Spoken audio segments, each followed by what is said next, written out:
All right, what's going on? We're live, and I'm here with Sam. What's up, brother? Not much. Just Dude, chilling. How are you?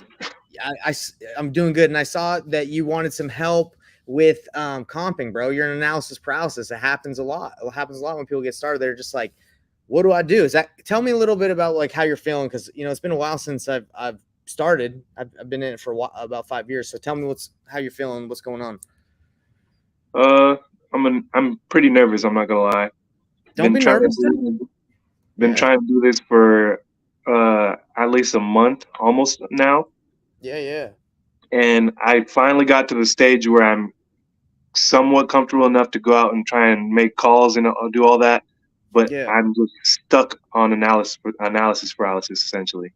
So let me ask you a quick question because I'm interested. What makes you most nervous about the process? Is it talking to the seller? Is it not knowing, like talking to the agent? Is it not knowing what to offer? Like what's making you nervous? It's a combination of talking to the seller and the agent with but it's majority not knowing how to comp it properly. So Okay. for example, if I was to say find a property for 230 and I offered something like 160, I don't want to Hmm. then later on find out that it was worth less. You know what I Yeah, mean? I know, dude. I know exactly what you mean, bro. Because it happens 99% of the time. I feel like wholesalers are locking up properties at the wrong price. You Yep. know, and they're having that problem. They're getting that they're offering. They get it under contract, and then they're like, oh, I'm. It's not a deal, right? So you're saying that you're nervous. You just don't want that to happen to you, right? Yeah, for sure. Because I've heard a lot of kind of horror stories just trying to get into this on that specifically. Yeah, it's frustrating. It can be very frustrating. So there's a couple things, man. Like right now we can take a look at a couple properties and I can comp them and I can tell you what the numbers, like what numbers you need to be at for it to be like for sure a deal, right? Mhm. For someone to buy it. The difficult thing with that is if you're in multiple markets. I think you said Maricopa County in Arizona, and then you said Indianapolis. So a lot of people learn the 70% rule. They're like, hey, 70% minus rehab, like minus your sorry, minus repairs, minus your wholesale fee, and it's a deal. Now, that may be true because you're getting it such a big discount, but the chances of finding someone that's willing to sell at that low of a discount Exactly. is Is difficult. kind of low. Yeah.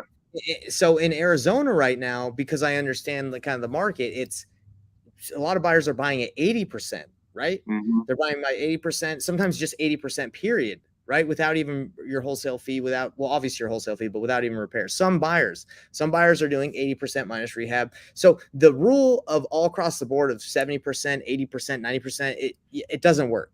Just because you can't live and die by that. It's just not gonna work. Because in Indianapolis, in specific towns in Indiana, like Brazil, Indiana, Terre Haute, Indiana, just outskirts cities other than Indianapolis, sometimes it's 50% minus Yep. repair.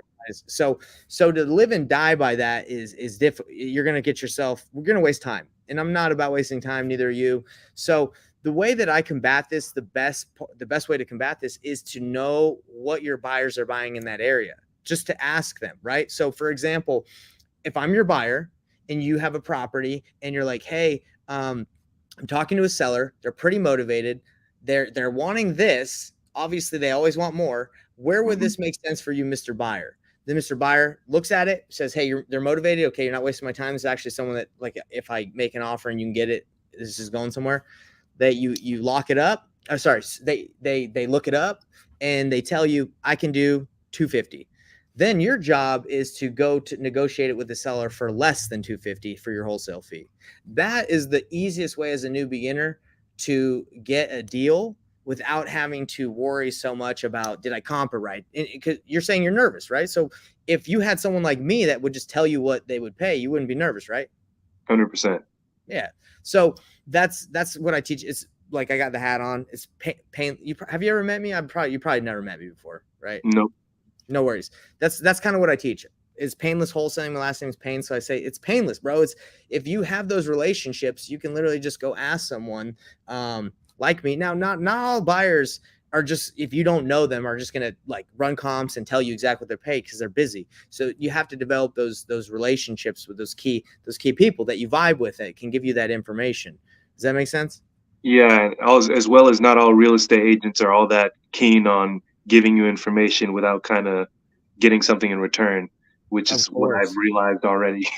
So another thing that's going to help you not feel as nervous when you do this is when you call an agent, when you call a seller, kind of get out of your mind that you have to give them an offer on the first call. Don't worry about it, man. Half the time when I call someone, I don't really don't. Well, sometimes I do make offers because I'm quick with analyzing because I have the experience, but you don't necessarily need to like feel the pressure to make them an offer there. You can gather information, see if it's the right situation, and say, hey, let me go run my numbers. Let me call you back. And then that's when you could reach out if you find the right opportunity. It's not worth analyzing every deal if like they're not motivated, because that's who we're looking for. We're looking for people that need, convenience, ease, speed. They need to move quick. They have distress. Their properties need work. That's who we're trying to serve, not the client that just wants to sell. The person that just wants to sell and can wait 5 years or 1 year, doesn't have to sell. That's not someone we can really help. That, like, we're not agents, Yeah. So hopefully those two things I just told you, knowing your buyers in your market, and also not knowing the buyers in your market and not feeling like you have to make an offer, know exactly what you have to offer on that first call. Hopefully those make you feel less stressed right now, bro, than nervous. Okay. All right. So let's take a look at some of those deals, and I'll show you, because it is important to know how to comp. So, but again, don't live and die by the 70% rule. I'm about to show you how I do it. Okay. Okay. And any other questions? You want me to elaborate on anything else that I said? Any other questions? I can't hear you, so I don't know if you're talking anymore. You still there?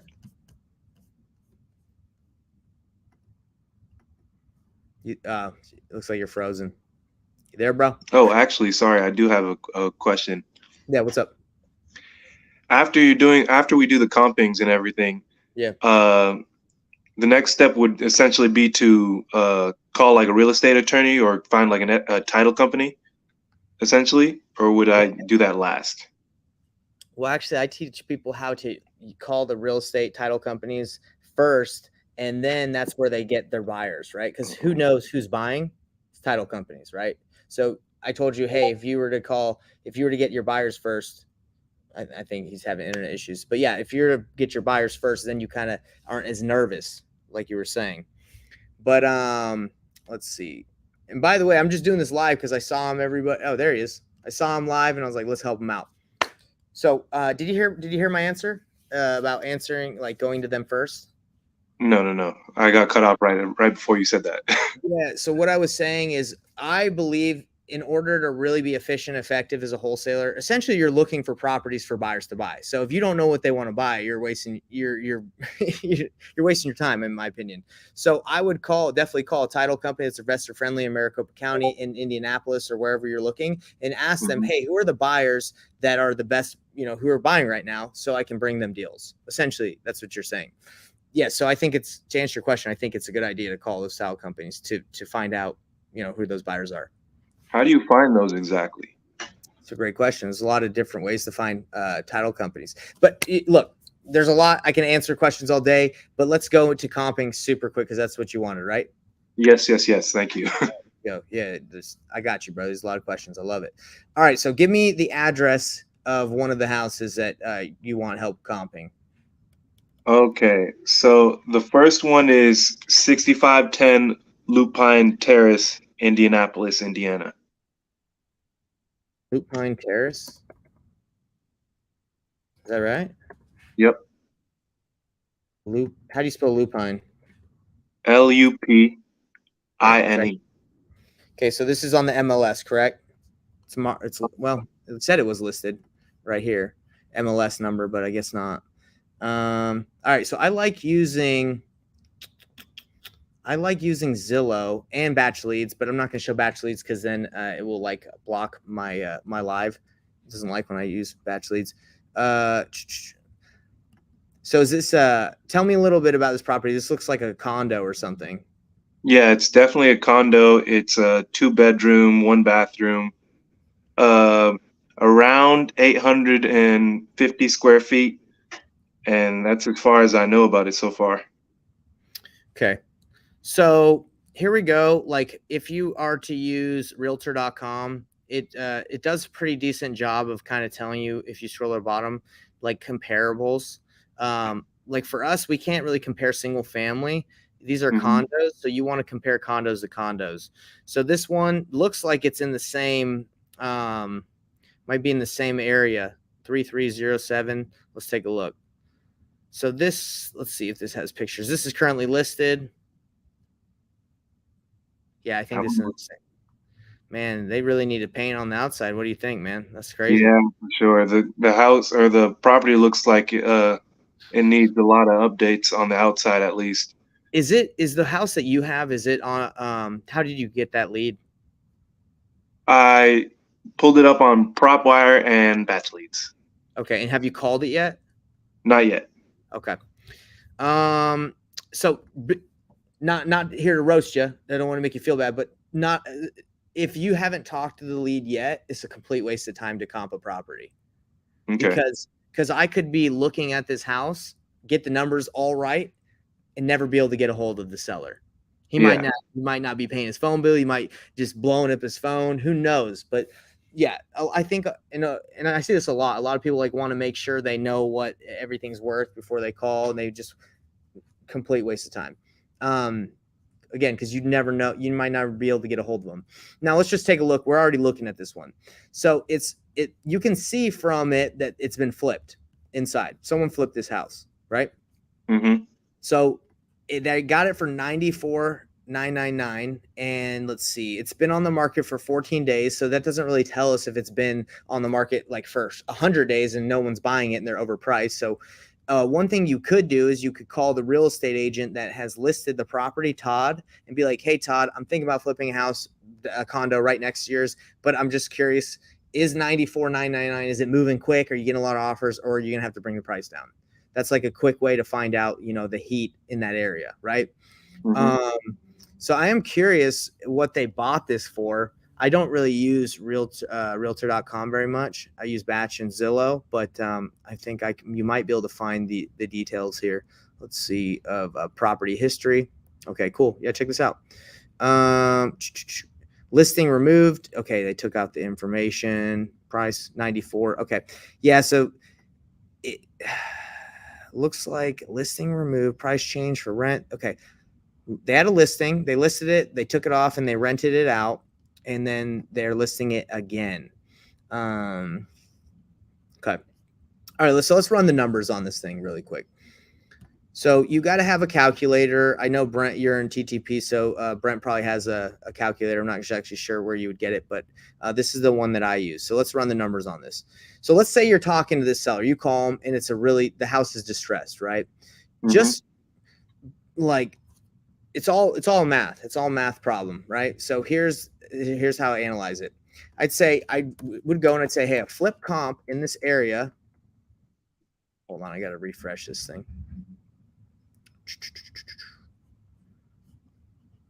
All right. Are you following me so far, by the way? Yeah. Okay. So I would go into this and I'd say, okay, a flip comp in this area, a condo, is $95,000. Does that make sense? That's the ARV. Of course. Mm-hmm. And that's not 100% sure. Like, we're not sure. I usually look at for sale instead of what's for sale versus what's sold, just because markets are changing pretty quick right now. So if I check like 6 months or a year ago on what's sold, it might not be very accurate because, the market right now. So I just say what's for sale. And that also helps you if you're in a non-disclosure state where they don't even tell you what something's sold for. So anyway, so let's just assume it's 95. And I'm talking to the seller. The seller's like, hey, everything is destroyed, right? Like, you got to tear out. It's a tear down. Okay. So for me, I'm like, okay, tear down. What's the square footage in this property? It's 966. So I put the square footage in here, 966. And I'd say, okay, this house needs everything. Right here is the rehab cost for me. Everything. $40 times $40 square foot times 966. This would be about $38,000 rehab for everything. And a lot of people, they might increase these numbers, but I think it's fine. How much are you trying to make on your wholesale fee? If I can make 8, that'd be great. Okay. That 8 and great. Okay. So you want to make 8K. So then, just to teach you, most flippers do not just take a pile of cash and say, hey, I'm going to invest this in one property. What they do is they say, I'm going to get a hard money loan and I got to borrow, let's just say 25,000. That's the purchase price of the property. I got to put down 3,750 and I have to pay interest on the rest of the money I borrowed. And it shows you what the monthly payments are. Does that make sense? They're borrowing money so they don't have to come up with the whole amount. They just put down a little bit and then they get loaned the rest, right? Mm-hmm. So you got 12% interest is what they do, and 2 points is how much they pay just to borrow the money. So if you want to borrow 23,000, it's 2% of 23,000. Then it shows you your points. That's how much you pay.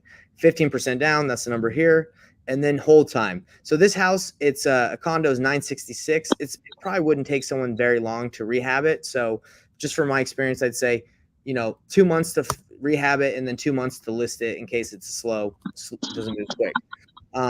Commission and sale. Do you know what commission and sale is?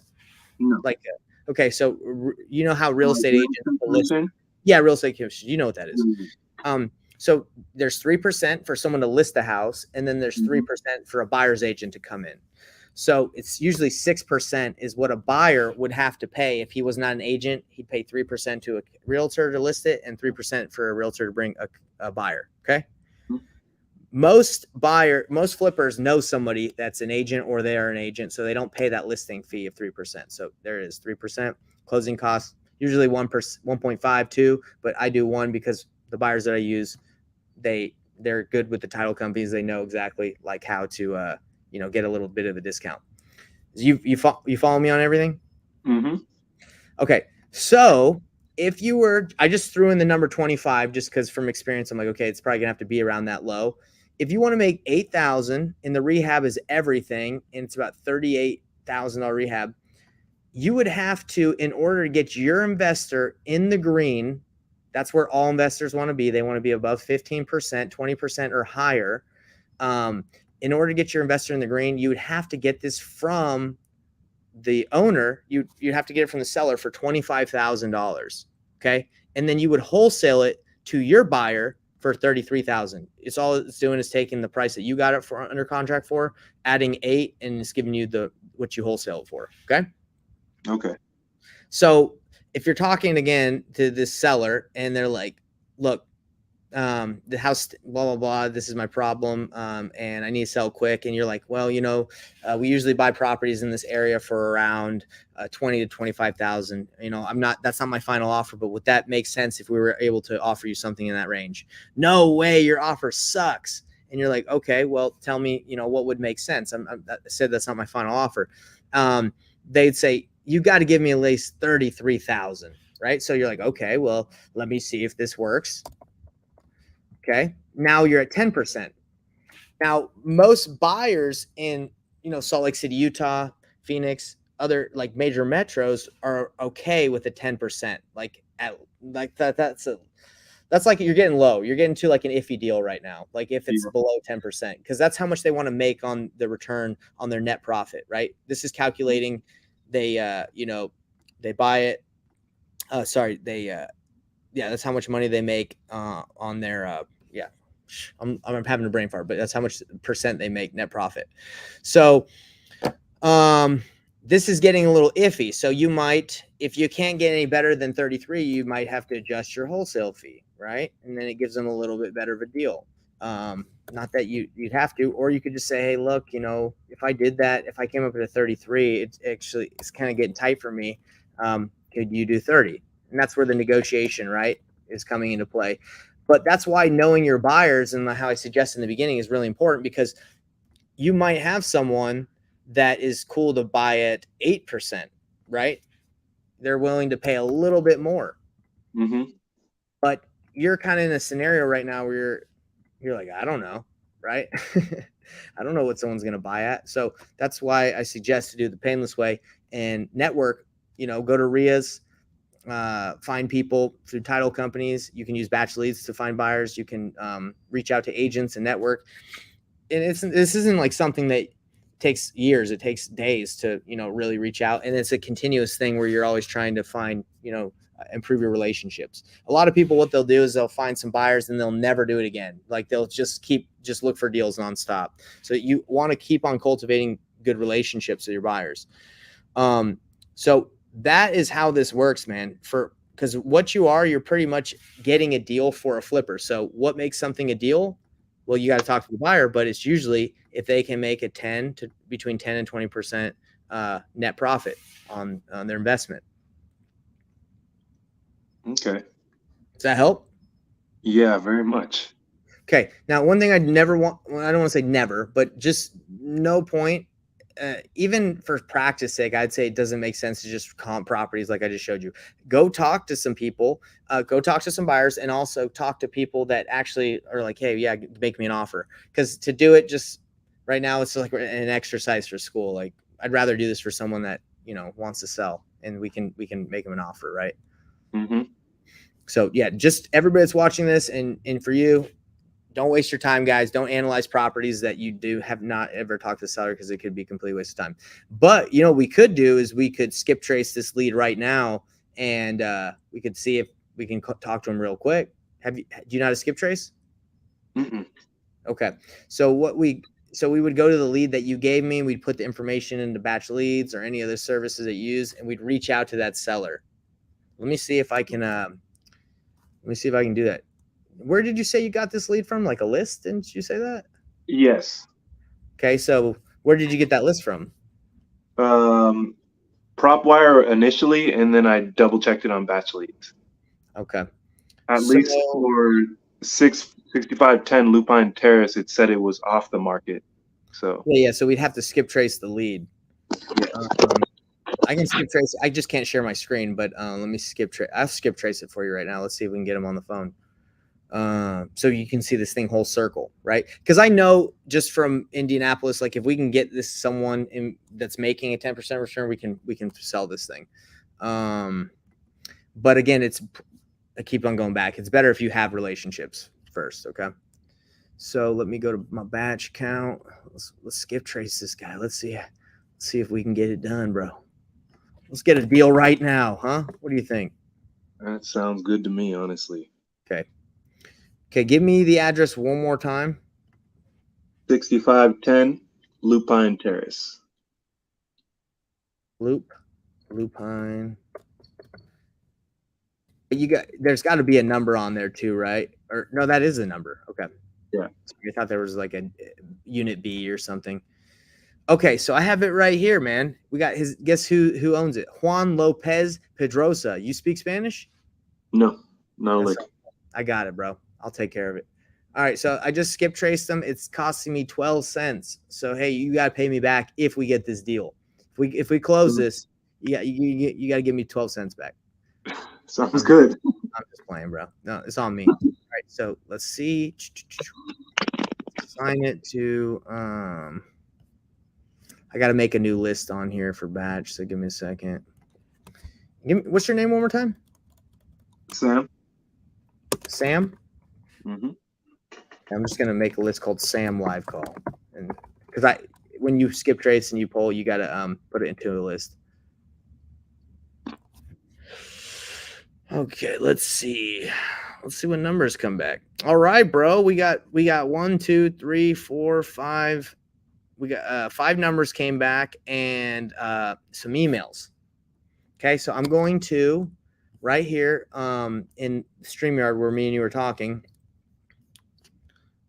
I'm gonna send you. Oh, I think his internet went out again. Boy, oh goodness gracious! No, that's terrible. I didn't mean to send those out. Gosh darn it! Didn't mean to send out that to the nation. All right, whatever. If anybody gets that information that I just accidentally sent out in the comment section, go ahead and give him a call. Go ahead and give that guy a call. Why not?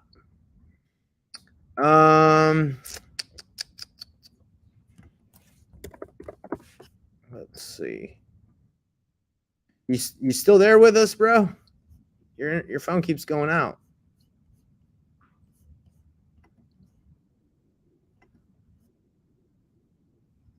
You there? Hello? You there? Yeah, I can't hear you though for some reason.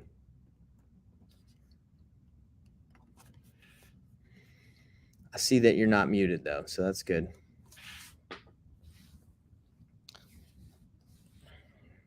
Maybe refresh and come back in. I don't know why it's not working for you, but we're about to call this lead. We're about to call Juan. Juan. Number Juan. Number Juan. All right, let's see. What's up, everybody that's watching? I say wait up this instant 5 days. Can I get some feedback, please? Zishan at offer. Oh, sorry, I'm just responding.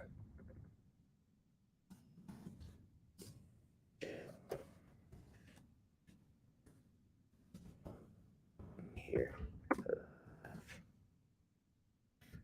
All right, let's see if you're back in here. Oh, no, he's not back in here. What's up, everybody? Give me a little shout out. We're about to make some calls live.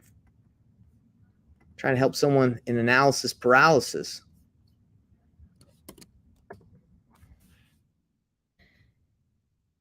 No more analysis paralysis for everybody, all right?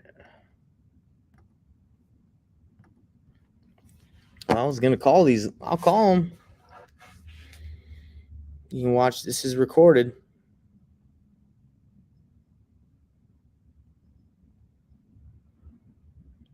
There he is.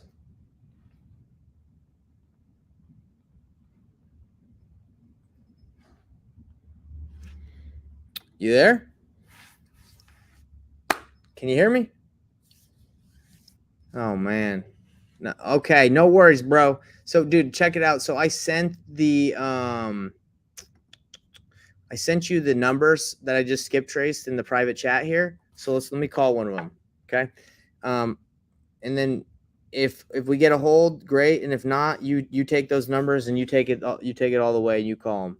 But look, dude, there's nothing to be nervous about right now. He's either down or he's not. You know, he's either gonna say yes, he wants to sell or not. Now, if he does, then it's time to ask the questions. But let's get a hold. No, not nervous at all.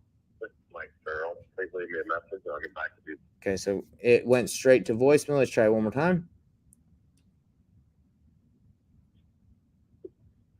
Mike Farrell, please leave Okay, so I think it went to a different guy, but let me I'm gonna act like he owns it anyway and see if he gets back to me. Please record your message.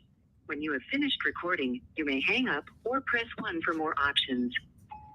Hey, I'm calling about the property on 6510 Lupine Terrace. It says that Juan Lopez is the owner, but I got your information, so I'm wondering if that's the case. I'm a real estate investor looking for a property in the area. Just curious if the property's for sale. I would like to make an offer. If it's not for sale, totally understand. Just let me know so I don't bother you anymore. So appreciate it. Thank you. So it's pulling up the information of a guy named Mike, even though it says Juan owns it. Interesting. All right, let's keep trying. Are you? That is interesting. I can hear you now. So sweet. Yeah, bro. All right, let's call. So you see the numbers I sent you. That's kind of how skip tracing works. You search a number, and you get some numbers back. You call them, see if they're interested. If it is who it is. And let me tell you another tip. Like, this is Mike Farrell at the Farrell Group. Please leave me a message. So I'll give you another tip. Usually when you call once, people don't answer because they just don't know who you are. You've never talked to them. So I usually call 2 to 3 times from my own phone. But when it comes to cold calling and multi-line dialing, you can't. I don't think you can do that. It just dials right through. So anyway, call multiple times. This is Mike Farrell at the Farrell Group. Please leave me a message. I'll leave a voicemail. Should I also send him a text message? Mike, I'm calling you because again, I think I just called another phone that might be that you own or something. But I'm calling about the house on 6510 Lupine. Calling to see if you own that house. Want to ask you a question about it. Thanks. Bye. Yeah, you could text. That's obviously you want to do both of those things. You want to call and text. So let me see. Dude, we've been going for a while, bro. Are you hope you're learning a lot. Yeah, definitely. So we got 317-547 52. Okay, let's see how this one works. Please wait while I connect your call. I think we're calling a business. So, Yeah. hello. Sorry, I can't really hear. What's it called? Preachy? Thank you for calling Preaching Engineer Solutions. Oh, okay. I think I might have the wrong information. Do you know Juan Lopez Pedroza that owns a house in Indianapolis? Oh, no, sir. Oh man. Okay. Well, I appreciate your time. Thank you. No problem. Okay. All right. Bye.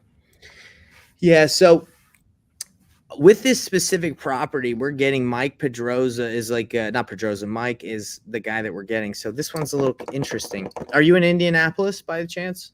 Mm-mm. Okay. Yeah. So what we're gonna do is I'm gonna have those numbers. I want you to follow up with those first two. Usually, the first two are the best numbers, and then after that, it just kind of gets funky. There's also the emails, so you can try that first email. And yeah, like I said, the first owner is Juan, but we're getting Mike. So it'd be interesting to see why that is. That's not always the case, but sometimes it does happen.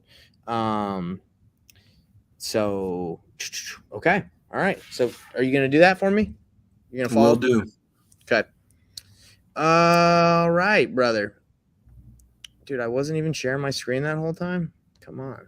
Oh yeah, Really? because I didn't want to. Oh. I think because of batch. Yeah, because I don't want it to get us in trouble. All right, man. Well, I gotta head out, but that's pretty much essentially like the spiel of the deal. Do not be stuck in analysis paralysis, man. It's not. There's nothing to be scared of. It's literally you find out what your buyers want. All right, you go look for it, right? And then if you don't know what to offer, you can ask them. But I just showed you really what buyers want to do is they want to make money. So you got to find out what a house is worth, check the comps in the area, like flipped houses, and figure out the rehab. The rehab is usually going to be between like a basic or a medium. If it's a tear down, then obviously it's going to be more money, and you got to get it for a lower price and include your wholesale fee, and that's how you make money. So hope that was hope that walkthrough was helpful. Yeah, definitely. Thank you very much. And hey, by the way, you can rewatch this. I have this on my YouTube channel. So if you're like, hey, I kind of forgot that part and I really like what he said, yeah, you can check out my YouTube channel. This will be under the lives, and yeah, it'll be there forever. Alrighty, sounds good. Thank you. Hey, Wait, bro, what's your YouTube channel before I take off? Let me. I'll show you. It's all you got to do is you just got to go to YouTube and you just have to type in my name right here, Nathan Payne, and I am the first guy. Usually that pops up, and this is us live. So if someone want to click in there, they could. This is my channel, and if you want to watch your thing right here, it's just under lives. And I got a bunch of other stuff too, like that teaches you how to get into wholesaling. Right here is like right here I went and do how to deal with a seller that wants too much money, and I did a whole like video of like me breaking it down. So anyway, good stuff on there if you want to dive into it, but at least you can get this call and watch it. Because this is really all I would say. All you really need is you find the buyer, you start talking to sellers, analyze it here and there, ask your buyers. You do that enough times, you're going to get a deal. Alrighty, thank you so much. I really appreciate it. You have a great day, and we have a great weekend too. All right. You too. Later, bro. Later. All right, everybody. Catch you later. Everybody have a great, like I said, a great day, great weekend. That's how start to finish, pretty much, like in a nutshell, how to get it done. So if you didn't watch this from the beginning and you have analysis paralysis, you should watch this again because it's going to help you. And yeah, best of luck to everybody. Let's do some deals. If you need help, hit me up. I want to do deals with you. If you want to do deals with me, let's get it. Have a great weekend. Bye.